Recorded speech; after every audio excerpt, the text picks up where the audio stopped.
Hello mga kasim like-minded, magandang araw po muli sa inyong lahat. At ito tayo nagbabalik muli. Medyo late na yung vlog ko ngayon kasi every morning kasi yung pasok ko ngayon sa work. Hindi halos makapag-vlog kasi pagdating dito, pagod na. Pero ngayon, kahit pagod, sige, vlog na. Anyway, bago nga ulit ako mag-umpisa sa ating sharing or topic tungkol sa my autobiography, i-share ko ulit sa inyo yung notes ko. So ito na po, meron akong note. Sabi dito, in the non-physical, they listen to music all the time because it is the way of drawing souls together. They resound in the joy of shredded pleasure and rhythm. So kaya pala kung titignan nyo lahat ng mga magagaling na kumakanta, lalo pag ang isang music ay nagustuhan ng maraming tao, lahat ng soul ay nagkakaisa. Kaya po kung may mga singer po sa inyo, mahilig mag-compose ng music, o kung yan yung passion nyo, mas magandang ituloy-tuloy nyo siya. Kasi kung naiintindihan nyo to, kasi ang music is one kind of creation. Kung ano yung kine-create mo, kung ano yung mga ginagawa mo, yun ay yung gustong-gusto o sabihin natin pagkain ng spirit mo. And then syempre, kung ano yung gusto ng spirit mo, pag ginagawa mo, passionate ka dyan, regardless kung kikita ka man, hindi, basta gustong-gusto mo. At the same time, magugulat ka na lang, lahat ng mga hinihiling mo ay uso na lang darating sa buhay mo. Yun yung kagandahan pag mahilig ka sa music. Yan. So next is about do's. If you feel you are separated from your sexual energies and fear that passion is gone, listen to music. So kung ikaw ay parang separated, nawawalan ka ng energies, at nagkakaroon ka ng takot, o sabihin natin yung passion mo ay nawala, makinig ka lang sa music. The soul vibrates at a certain rhythm. And when music resonates with that rhythm, you feel it though every cell of your body. So kung kasi yung soul natin nagbabibrate siya in a certain rhythm. Lahat tayo. At kapag tayo ay nakinig sa isang music at nakaresonate tayo doon sa rhythm na yon, mararamdaman ito ng bawat cells natin sa ating katawan. It doesn't matter if the music is classical or rock. So regardless kung anong klaseng music, sabi dito classical or rock. Ito po ay galing kay Ananda kay Tina Louise Spalding, no? Yung spirit guide ni Tina Louise. Ito yung sinabi niya, classical or rock. Yan. Pero pa siyang sinabi dito, do this once a day and begin to indulge in this as an act of therapy. Gawin natin to as therapy once a day pagdating sa music. Hindi yung dire-diretso hanggang sa maghapon, hindi. Invite the divine back into your rigid and disconnected body. So, yun talaga palang solusyon pag wala kang gana, tinatamad ka, wala kang passion, nabuboring ka. Gawin mong therapy yung music. Isang beses naman sa isang araw. Hindi naman yung buong araw yun yung gagawin mo. Now, kapag ganun din, disconnected ang katawan mo, rewiring the passion back into the center of your being with gentleness and joy. Alright? So, yun. Sige, hanggang dito na lang muna. At tara, umpisa na po natin ang ating magiging topic for today.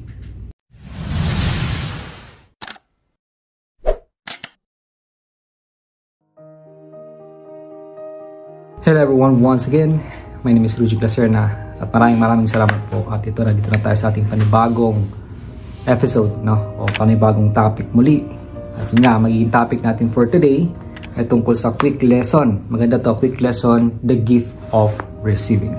Ito po siya. Ito. Ayan.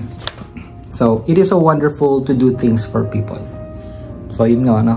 Pinasa ko na agad. At anyway, yun nga, babasahin ko siya muli and then i-explain ko na lang po sa abot ng aking makakaya para maintindihan po ng lahat ng mga manonood dito. So, yan. It is so wonderful to do things for people. So, napakaganda talaga. Ito itong ginagawa ko. Maganda talaga kapag may magandang ginagawa si ibang tao. It is a great joy to give gifts. Napakasaya kapag ikaw ay nakapagbigay ng regalo. It is a great joy to offer wisdom to beings. Which is, ako agree ako kasi iba yung ligaya ko, lalo na pag ako ay nagla-live sa TikTok. By the way, this coming Sunday, ako po ay magla-live sa TikTok, February 9, 2025 po. No? Alas 9 ng umaga dito sa Canada. So meaning alas 10 po ng gabi sa Pilipinas. Kung nasa Japan po kayo, 11 po ng gabi sa Japan. Ayan. So yun po. pag ako po nag-share, once na nag-share na ako, nakakain na ako, hindi man ako nakakain pala, hindi pa ako nakakain ng tubig. Once na nag-share na ako, nag-start na ako sa live, hindi ko, nakakalimutan ko ng lahat.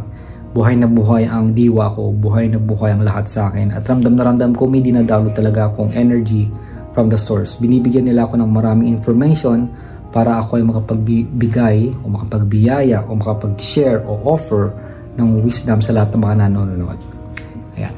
And it is a great joy to share your possessions with them.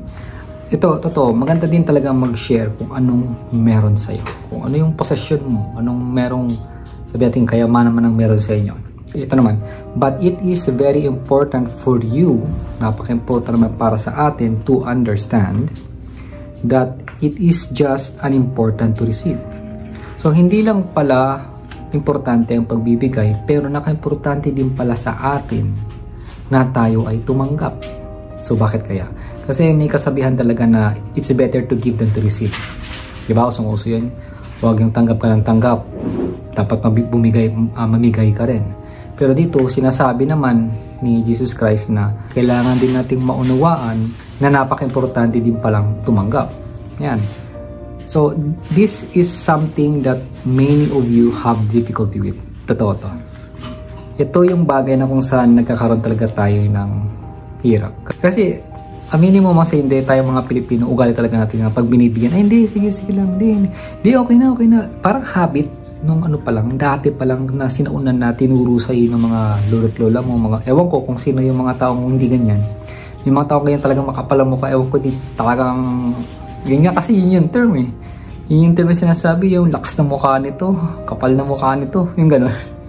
Diba, may mga yung tao, pag nakakita ka ngayon, parang hindi mo rin siya matake. Tapos may mga times naman na alam mo yung magbibigay ka, tapos ine-expect mo na may taong hindi kukuha kasi mahihiya sila, pero bigla may kumuha and then iisipin mo na kapal naman ng mukhang taong hindi talaga nahiya, kinuha talaga. May ganong mindset eh, judgment ka pala yun, nanguhusga ka na pala pag ganon. No? Well, kaya ako nasabihin kasi ganyan ako dati. Yeah. Na alam mo yung tipong na in-expect ko na hindi niya kukunin. Oh, ito, pasanyasi, kuha ka. Tapos nung kinuha, bilang sa isip mo may nagsasabi, si ego na kapalaw ng mukha nito, kinuha, hindi mo lang nahiya. Yung ganun.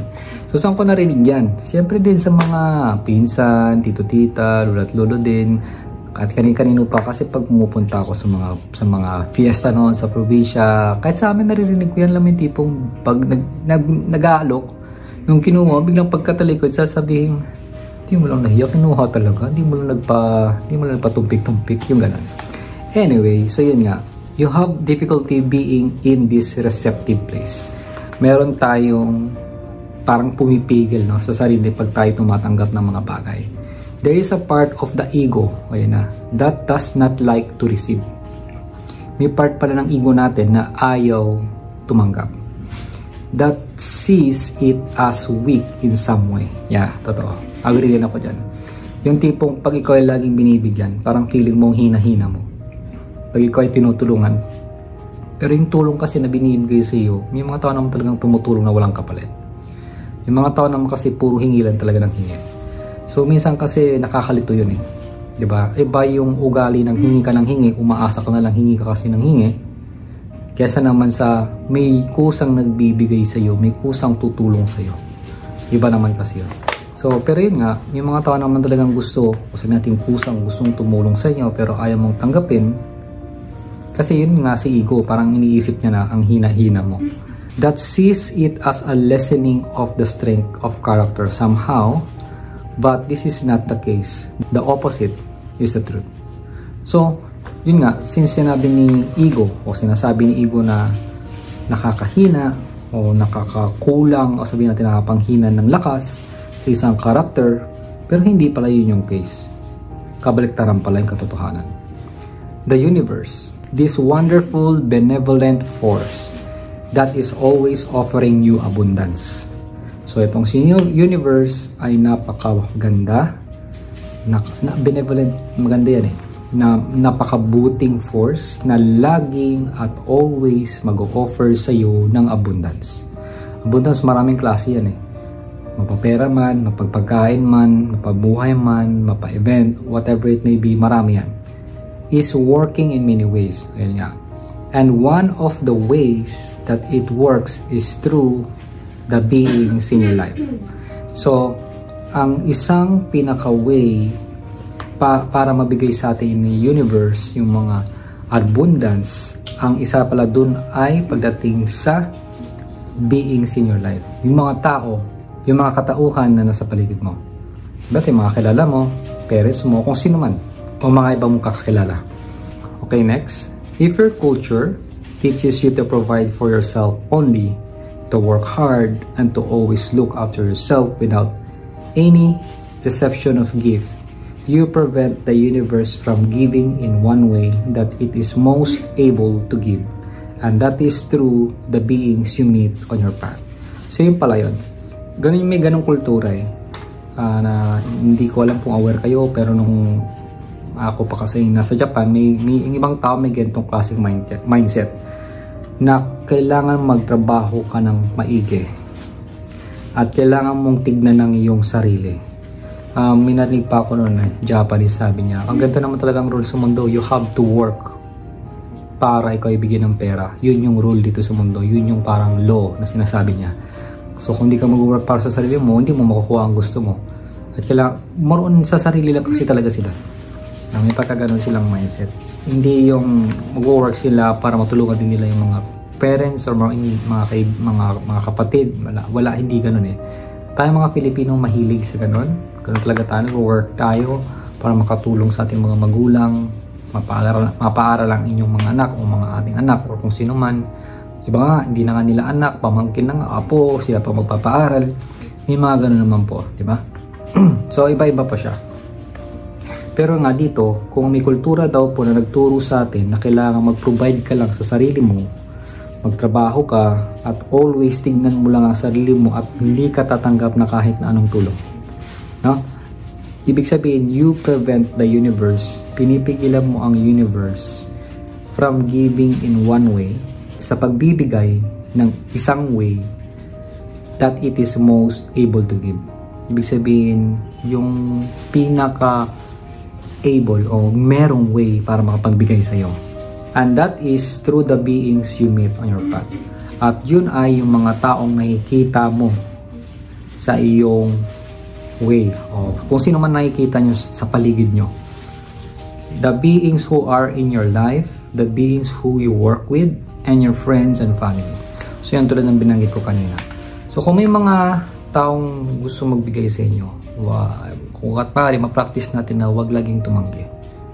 Nasabihin natin, oh sige, at tatanggapin natin with thankfulness, with gratitude, no? Na pagpapasalamat talaga. Yan. So I say to you, ito sabi ni Jesus Christ, so I say to you, allow beings to give you things. I-allow mo na bigyan ka ng tao ng mga bagay. Pag sila ay nag-aalok sa'yo, nabigyan ka, tanggapin mo siya. I-allow mo. Yun yung sinasabing allowing, di ba, sa ask, believe, receive. Nag-ask ka, before you ask, at naniwala ka, marireceive mo siya. May part niya na before mo pa i-ask, nag-give na agad sa'yo. Kahit hindi ka pa naniniwala, nandyan agad siya. Pero hindi mo lang siya nare-receive kasi sarado ang allowing. So, ito pala yung isang part. Na it's not all about we just give, but it's also about what we receive. Maging open tayo, i-allow natin yung mga tao nagbibigay sa atin. Let's receive it. Ayan. Okay? Allow beings to give you things and receive them with gratitude and grace. For this is a way to increase your abundance. So, isang way rin pala to para ma-increase ang ating abundance. Wala pa akong naririnig na ganito. Never ever, is always about the quality of what you can only give. And then, it's not about the quality of what you receive. O hindi, o what you get pala. Kung ano lang makukuha mo. No. It's about the quality. Kasi dun sa conversation with God, ang explanation is, it's not about, yung life is not about the quality o high quality ng makukuha mo. But it's a high quality of what you can give. Yan yung quality sa buhay. Pero dito, it's not only about the quality na kung ano ang mabibigay mo, but it's also being thankful and gratitude sa kung ano ang matatanggap mo. And to increase your connection with the universe. So yung pagtanggap din pala ay mag-increase hindi lang yung abundance but also yung connection natin sa universe. If you refuse the gifts, kung refuse natin yung mga regalo o yung mga tao nag-aalok sa atin na bibigyan tayo, if you refuse the opportunities and material things that come your way, kung ni-refuse natin na, ay, hindi, sige, kasi nga nangunguna yung hiya, diba? Nahihiya tayo. Nasa conversation with God din yan, nasabi niya na ang issue kasi sa atin is too much yung self-worth. Kumbaga, sabi natin may self-worth kayo, pinapahalagan yung masyado ang sarili nyo. Pero hindi natin alam to, na hindi ko akalain kapag ikaw ay sobrang nahihiya, too much self-worth yan. Sobra kang nahihiya, sobra mong pinapahalaga ng sarili mo kaya ayaw mo. Diba? Wala pong nagsasabi yan. Lagi kasi nung bata pa lang talaga tayo. Kahit ako, matuto kang mahiya, mag-behave ka, umupo ka lang dyan. Huwag kang makulit. Ganun laging tinuturo kasi sa atin. Huwag kang tanggap ng kahit ano, baka mamaya may laso yan or what. So, dati pa lang ganun na kasing na-program din sa akin dahil sa mga away-away nila na pati ikaw bata na dadamay sa away nila na dapat hindi ka naman kasama doon. O sabihin natin sa probinsya namin, ewan ko ba kung bakit ganun, may sinasabing kilkig, yung may nilalagay na something dito sa kukutas kaganunin daw. Tapos pag nakakain ka kasi, piyesta kakain ka kahit sa bahay, diba? Kikilkigin ka daw, gaganunin ka. Yung, ewan ko yung bumbilya yate something ginaganon daw. Pag nakakain mo, parang tabla daw ang tiyan mo yan. Naku, pag di mo nagulong yan, pwede kang mamatay. O kung para magamot yan, kailangan masuka mo lahat. Kasi daw yung tiyan mo para magiging tabla. Never ever naman nangyari sa akin yan. Pero yun na nga, dahil nga sa mga ganyan, ewan ko ba bakit ganyan klase, may mga ganyang klaseng tao. Or syempre, vibration at energy pa rin naman ng isang tao yan. Depende sa hinahangad niya. Hindi ko alam kung anong klaseng energy ang meron sa kanilang nananalaytay o lumalabas o iniisip bakit sila napapapunta sa mga ganun. Ako naman never ever na nangyari sa akin. Pero ganun pa man, merong kumbaga na program unconsciously sa subconscious mind ko na ganun. Na kailangan mahiya ka, hindi yung huwag ka masyadong ano pa yun, other term, huwag ka masyadong dupang. Dupang ba tawag doon? Huwag yung basta kuha ka na ng kuha, matuto ka namang mahiya, kapal naman ang mukha mo. Ganun kasi lagi, di ba? O hindi ka naman kukuha ng kukuha, pero syempre kung may magbigay sa'yo, yun tatanggapin mo. Hindi yung, nga naman kuha ka ng kuha. Pero yun na nga, dahil nga may programming tayong ganon, kumuha ka man o hindi, may magbigay man sa'yo, parang kasama na siya, nasasabay na. If you refuse the opportunities and material things that come your way, or that appear to come your way through serendipitous means, you are indeed cutting off the flow of abundance from the universe.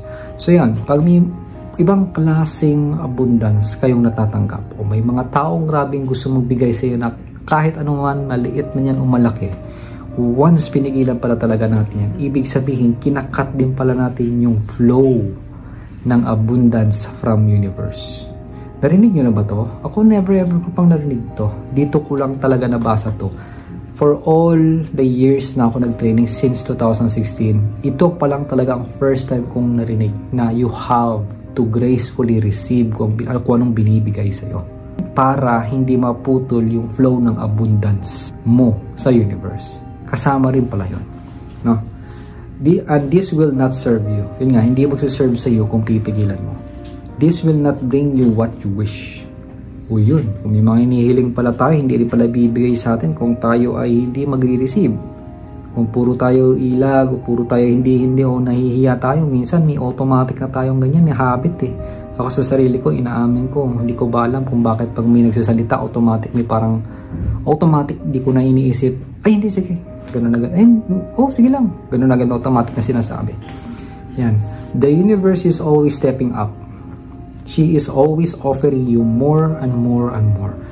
And the more you receive. So yun pala, si universe, lagi pala siyang mag-offer sa atin na ating tatanggapin. So ganun pala yung abundance, no? Kung may mga inihiling tayo, it's not only about what we give, but it's also, siyempre kung give ka ng give, for sure may magbibigay sa'yo, you have to receive it. So once pinigil pala natin yun, parang yun nga naman, may circle, di ba? Nag-karma eh, nagbigay ka. Karma kasi what goes around, comes around nga daw eh. Babalik, diba? So, kung naman binigay mo, You have to learn how to receive it. Kasi kung hindi mo nga naman tinanggap yun, yung binigay sa'yo ng universe, yung circle will not be completed. Diba? Mapipigay na, nandito lang siya. Bigay ka ulit. Wala na naman. Bigay ka ulit. Ay, sige lang, nahiya ako. Bigay ka lang ulit. Yung ganon, diba? So, we really have to learn how to receive as well. Yan. Lalo na itong si universe pala, lalo magbibigay sa atin ng kung ano-ano para tayo mag-receive. Ganun pala siya. The more you understand this principle, and the more you will be able to take it into your heart and into your experience, everything that is your due, everything that is your dream, and everything that is your desire. So, sinabi nandito, kapag nintindihan natin itong prinsipyo na to, at more natin itong tatanggapin sa ating puso, sa ating experience, sa lahat-lahat ng klase, pati sa ating mga hinahangad at sa ating mga pinapangarap. Maaring hindi natin na-realize, but if somebody offers you a small thing, yan, dito na, then to refuse that thing cuts the flow of energy to you. Narinig nyo na ba yan? Dito ko lang talaga nabasa yun eh. Dito ko nagkaroon ng parang kakaibang aha moment na ganun pala yun. Hindi talaga ako aware. Akala ko puro bigay lang ako. So if there's someone's offering me to give something, okay, I will really receive it. So mga kasing like-minded, mga kapatid, nanonood na hanggang dito, bagong aha moment to. Kung may mga taong nagbibigay sa inyo, learn to receive. Ako sa totoo lang, more on give ako. More on give ako ng wisdom. Yan. So may nagbibigay din naman sa akin. Kung yung bigay, I will gracefully receive it. Lahat-lahat. Kasi nga, pag nirefuse nga naman natin, mapuputol, makakat. No? Makakat ang flow ng energy natin. You will be offered another small thing, and if you refuse that small thing, the energy is cut down one more time. Oo, ganun pala kakulit si universe. Magbibigay siya sa'yo. Kasi nga, law of attraction, diba? Sa universe, magbibigay sa sa'yo ng something. Inayawan mo, so nakat. Gagawa na naman siya ng paraan para mabigyan ka muli nun. Inayawan mo na naman, another energy na cut na naman. Imbis na makapal na yung ano na yun, energy na yun, nakat mo, naputo lumiit, nasa lumiit, baka bawala na. No? And then sabi dito, what you must understand is this. All of your wishes and dreams, lahat ng mga hinihiling nyo at mga pinapangarap, all of those things that you think about, lahat ng ating mga iniisip, and all of those things that you desire in your mind, at lahat ng inyong mga hinahangad sa inyong isipan, but think of as big things that are beyond your comprehension. Pero isipin daw natin ng malaki, na kung saan beyond, na halos hindi natin maintindihan, to manifest and beyond your ability, and also beyond, kumbaga sila sabi dito na isipin natin yung malaki, yung mga bagay-bagay na hinahangad natin na sobrang laki, na hindi natin maintindihan kung paano makukuha, and then yung mga gusto nating i-manifest beyond, ibig sabihin sobra-sobra na wala naman tayong ability para gawin to, paano natin makukuha yun, yung ganun, di ba? Beyond your ability to understand, begin to come to you in small increments. So, ibig sabihin, may mga bagay tayong hinihiling, di ba? May mga hinahangad. Ngayon, kapag meron pa tayong hinahangad, yes, nandun na si law of attraction. Isipin mo, mag-feel good ka, di ba? So, ito yung missing link. Magkakaroon tayo ng small increments gifts na ibibigay sa atin ni universe na hindi natin napapansin. Maraming from your friends, family, kamag-anak, o kung sino man dyan. Minsan may mga tropa kang loko-loko lang, magbibigay sa iyo kung ano man na akala mo hindi totoo, pero kasama na pala yung sinusubukan na pala tayo. So kung mapansin nyo to, o sana maging aware po kayo, o maging aware na tayo simula sa araw na to. Siyempre may hinihiling kayo, di ba? Ako din ganun. Kung ano mang ibigay sa atin, huwag nating putulin yung energy. Let's gracefully or thankfully or gratefully receive it. Okay? Para hindi pa putulog yung energy. Kasi if you cannot accept those small increments, the larger things will not come to you. Okay? Kuha pa natin, kung malaki pong hinahangad nyo na gusto mong ibigay sa iyo ni universe, pag hindi mo tatanggapin yung maliit, paano pa nila ibibigay sa yung malaki? Make sense? Diba po? Ayan. But if you accept the small increments with gratitude and grace, you will indeed begin to receive the larger things, the larger objects, and the larger experiences that your heart's desire is showing you. Actually, itong explanation dito, one time, hindi naman tungkol sa receive to, but law of attraction. Nung ako'y nag-live, meron kasing isang sumali na, doon kasi sa live ng Zoom, pwedeng may sumali. Na parang, hindi pala live ng Zoom, sa live ng TikTok, may pwede kasing parang sumali, mag-join ka sa akin para may pag-usap. So, meron ako nakilala doon, na out of nowhere, na ganito din, mahilig sa law of attraction, pangalan niya is si Rafi. So, nag-share siya, sabi niya, nag-umpisa lang siya na, sabi niya, bro, inumpisahan ko lang sa dati to receive at 25 cents. Basta makakita lang ako ng 25 cents, masaya, thankful na ako. Yun. So, in 7 days, no, una nakita sa 25 cents. And then, sunod nun, lumaki na. Alam ko, naging 20 yata o 500 agad. Parang ganun eh. Yun. So, palaki siya ng palaki. Basta sa pang 7th day, nakakita na siya ng 1,000 pesos. Basta ang ginawa niya, 25 cents lang talaga hangad niya. That's it. 25 cents, that's it. Masaya na siya. Pag nakita siyang 25 cents o may nagbigay sa kanya 25 cents, masaya na siya. Thank you. Nagkatotoo talaga. And then, nasa law of attraction din kasi yung pag mag-a-attract ka ng pera, umpisa mo sa maliit. And be thankful from it. Kasi yun pala talaga yung missing link. Let's start receiving small increments first. Kasi pag inumpisa natin sa maliit, palaki. A personal experience may babahagi ko sa inyo before kasi nung 2011, bumalik ako sa Pilipinas, galing akong Japan, may pera kaming naipon na 90,000. Nung napanganak yung pangalawa kong anak na lalaki, 2014, na natira na lang doon 11,000. So, talagang ko noon, ganito yung energy, down na down. And nagpa-practice na ako nung magbago, mag-training yung energy. Sabi ko, ibabalik ko to, gusto ko mabalik yung 90,000. So, siyempre, small increments, ang dami kong ginawang training, hanggang sa, nung 2016, lumagpas na. 90,000, tuwang-tuwa ako, nabalik ko yung 90,000. So, nung nakamit ko na yan, sabi ko, okay, ano nang next? Sinayaan ko na lang siya. Ayun. And then, pumunta na dito ng Canada, di ko akalain na aabot ng 500,000 yung pera. Yung ganun po, yung buo, hindi ko talaga akalain na ganun siya mangyari. Basta tinignan ko lang, every time na sumasahod ako, nilalagyan ko, sinusulat ko siya, ito sinad ko ngayon, ganyan. Tapos, next month, ito ulit, ganyan. Ito pala sinad ko ngayon, ganyan. And then, makikita ko kung magkaroon siya. Makikita ko minsan, gumaganon, tumataas. Pero, syempre, along the way, magugulat ka, ang laki na pala. And then, meron pa akong 10%. Ibig sabihin, sa lahat ng sinasahod ko, halimbawa, sabihin natin 30,000, ilan yung 10% nun? 3,000 pesos ba? So, let's say, kumari lang 3,000, ilalagay ko yung sa iba kong bangko. Ang bangko kasi ko talaga, BPI, yung 10% BDO. So, yung 10%, walang galawan yun.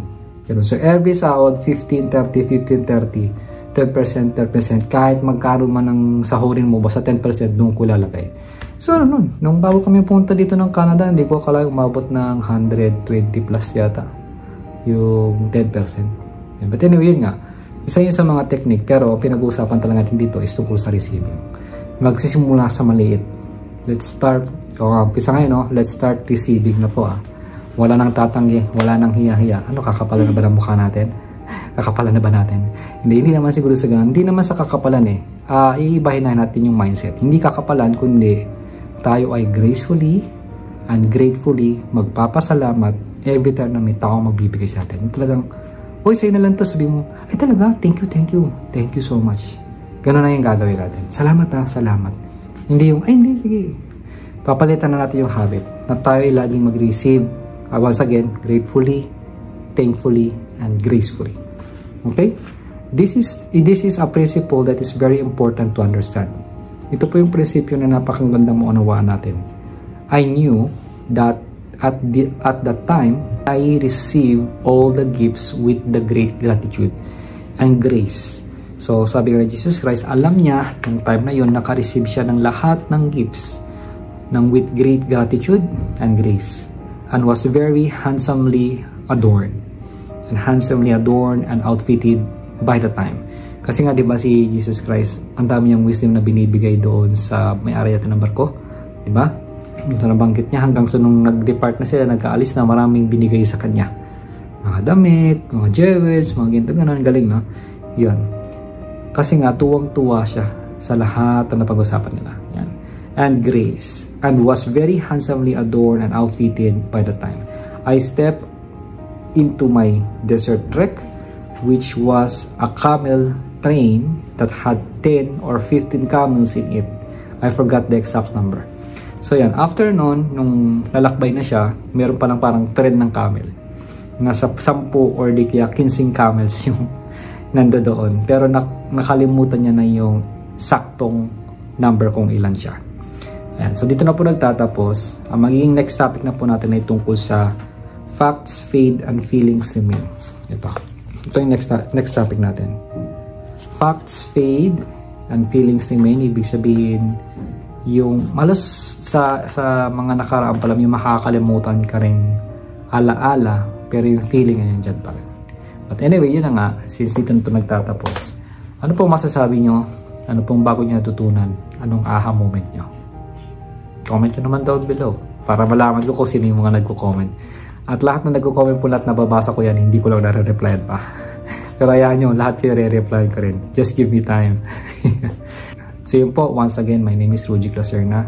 Maraming salamat mga kasim like-minded dahil hanggang ngayon, nandito kayo nakasubaybay at patuloy na nanonood sa aking mga sinishare sa inyo dito sa vlog. Yung mga real life experience, mga katotohanan na talagang mubra, totoo lamang aking binabahagi. Okay? So yun po, see you po ulit sa next na vlog. Ingat kayo palagi and God bless us all wherever we are. Please receive my blessings to you gratefully, gracefully, and thankfully. And thank you, thank you, thank you. Hilaga, timog, silangan at kanluran. Saan nga ba makikita yung sagot sa katanungan? May suntok ba yung tugtugan? Natumbok ba yung bumbunan? May